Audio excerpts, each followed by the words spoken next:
morning, YouTubers. Hey, today I'm going to make a spearhead mold. And I'm going to start by turning this piece on a lathe. And I'm going to use a Dremel then to do the final finish and the design on it. So stick with me and I'm going to show you the whole process all the way through making the mold. And guess what? The spearhead is going to go someday on the end of a walking stick. Okay, it looks like I have it all set up. I shortened the piece and it is 7 inches long. We should be able to get 6.5 inches out of it. I'm gonna round it up a little bit, get a nice tenon on that end, and we'll see what we can get. So let's get started and get to turning.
I'm now cutting each side flat for the general shape.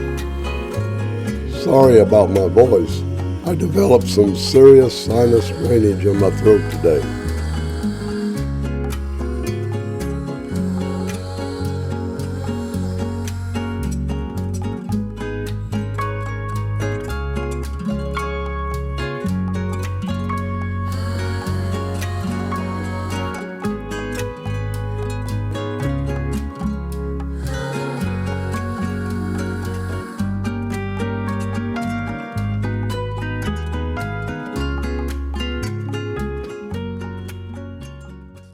I found a piece of dense foam, and I'll seal it right there with some plain old Elmer's rubber cement. Now, I think I'll put that under a little bit of pressure to make sure that we've got it sealed together good so it don't leak. Get a couple pieces of wood of any kind.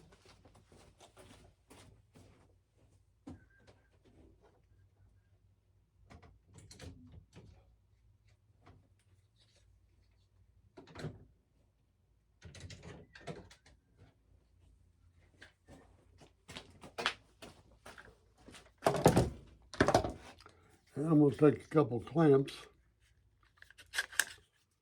and see if they're long enough. And just kind of gently squeeze that together. Not too much because we can squeeze the foam. We just want enough to make a good square seal on that while the rubber cement takes hold. So I'm gonna let that dry and then we'll be back and put the ends on it and we'll show you the rest of it.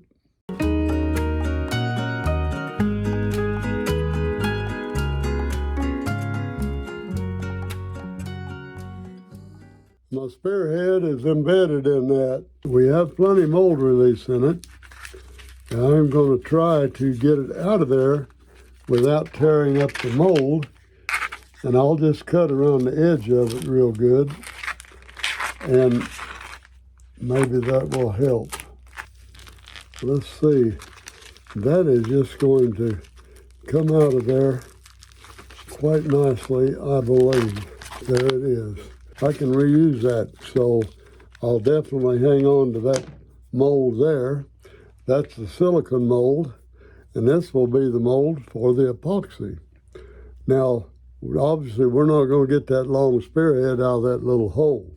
So I think what we could do is I'm going to cut that right now down into the wood, because we got to get the spearhead out without tearing this mold up.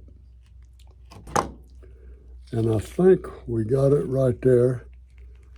And you see now that part's pretty well.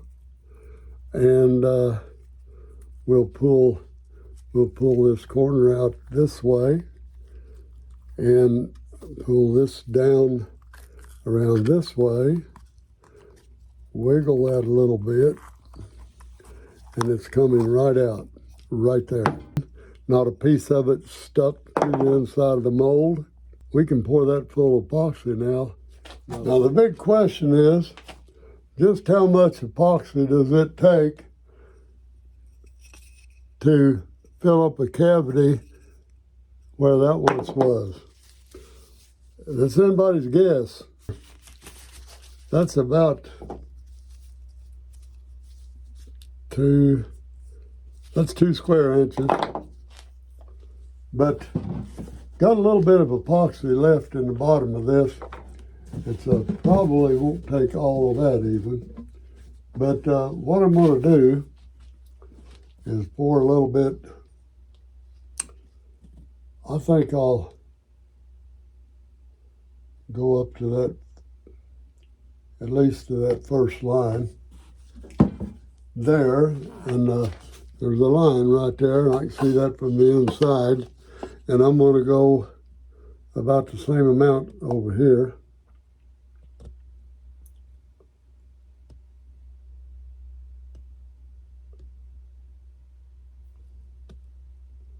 Well, I'll tell you what, I think it's going to empty my bottle here anyway, so let's let that drain out. And I'm going to finish these 2 containers of epoxy before I open the other gallons that I have. I don't want to, I do a lot of little epoxy projects, mostly for my jewels for my walking canes, but nevertheless, I have to keep some of this on stock for periods like this where I am totally out. Now that is A.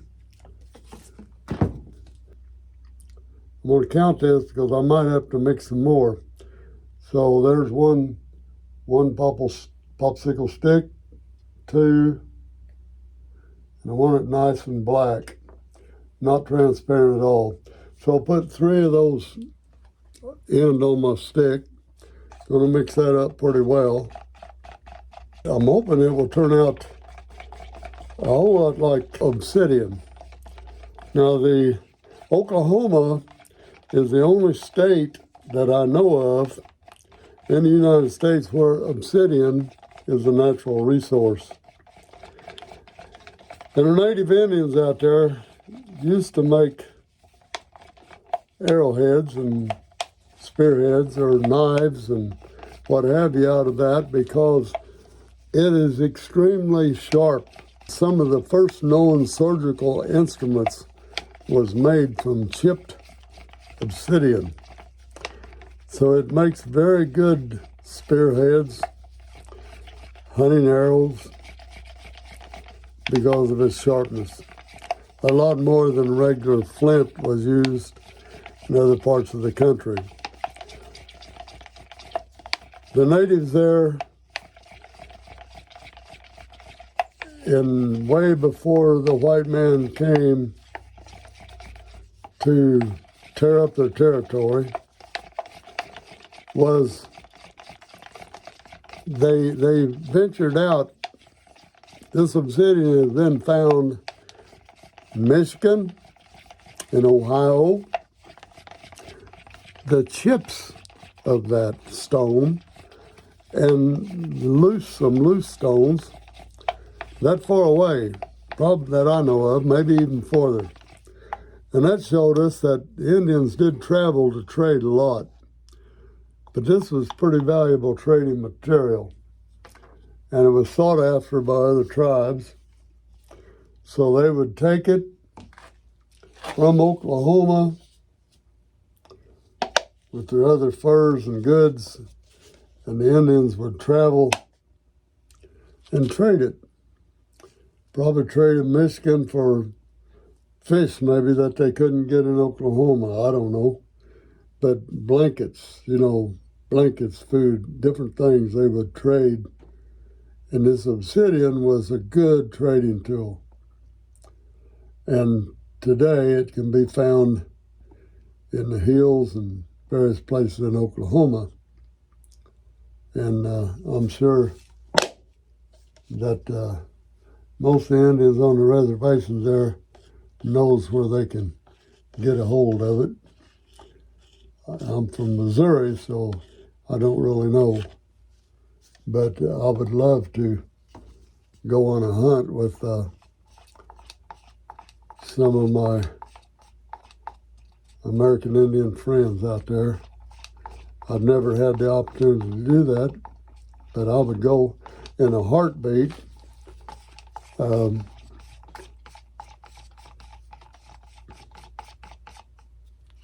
I studied some archaeology at Indiana University, where part of my earned credits for my degree was that. I took all the archaeology classes that I could. That wasn't my major, but I took archaeology classes as electives because I was real interested. It was real interesting to me. We had a professor there one time for an archaeology class, and he was a professor, but he's also American Indian, and he brought some pieces of obsidian to the class, and that's what we did. One of our projects, he could make arrowheads in a heartbeat, chipping away at that obsidian. It wouldn't waste much of it either. Me, I'd get a nice arrowhead going, maybe about that long, and I'd try to get fancy with it, and I'd break it every time. It's an art, and hopefully it's not a lost art, because it's beautiful. Some beautiful things can be made. Anyway, here we go. I'm ready to pour this, and it don't hurt to. You can't stir this too long, is what they tell me. But this is a black mica powder, and nothing mixed with it, but I can see some silvery-like streaks in there. I don't know. Obsidian is straight, flashy black. I don't remember any silver being in the natural obsidian, but who knows when this epoxy gets dry what it's going to look like. Especially this mold here, it's rough like a chipped stone would be, and it's going to be glossy and left that way. It's not one that you can sand off and refinish like on a bowl or something like that. It's going to, when it comes out of the mold, it's going to have very little work done on it. And I'm making this, by the way, for another walking stick that I have an idea for. So it'll show up on a walking stick at some point or other. Now I'm going to pour into this hole.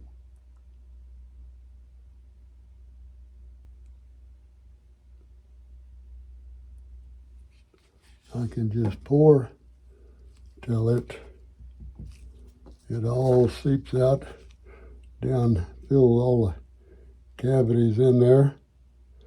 Wish I had 4 or 5 of these, but we have to pour it and let it dry and kind of see how it does. I may get a rubber and put on that. That would squeeze that out where it hold it together where it was split. So I'm gonna let that go right there. There we have our mold for the spearhead. Raise this out. And there you have a mold ready for the next one. And this can be polished or ground and shaped a little bit. We might want to shape this point up here a little bit. I don't know what happened there, but I think it's going to look pretty good. Now in the next video, we're going to see what it looks like applied to a walking stick. So let me know what you think about this one in the comments. And tell you what,